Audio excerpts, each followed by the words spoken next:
এই ভিডিওটা শুনেন, এটা খুব মূল্যবান আলোচনা করেছেন উনি, শুনেন। মির্জা আব্বাস সাহেব হলো এখানে বিএনপির বড় একজন ফাইন্যান্সার।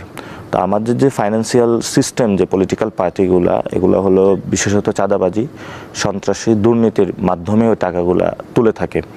তো উনি ছাত্রদল যুব দলেরও ফাইন্যান্সার, ফলত ওই জায়গা থেকে যার নুন খায় তার তো একটু গুণ গাইতেই হবে। সেই জায়গা থেকে সকল দেখলাম বুদ্ধিজীবী, সোশ্যাল অ্যাক্টিভিস্ট, হুট করে যারা বাংলাদেশের অনেক ভালো মানুষ মনে করেছি, তারাও তার গুণ গাইতে শুরু করলো। পরে খোঁজ নিয়ে বুঝলাম যে একটু নুন খাইছে সবাই।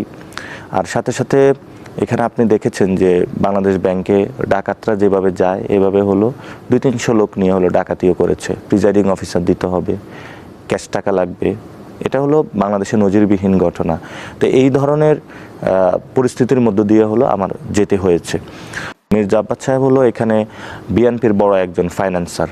তো আমাদের যে ফাইন্যান্সিয়াল সিস্টেম, যে পলিটিক্যাল পার্টিগুলা, এগুলো হলো বিশেষত চাঁদাবাজি, সন্ত্রাসী, দুর্নীতির মাধ্যমে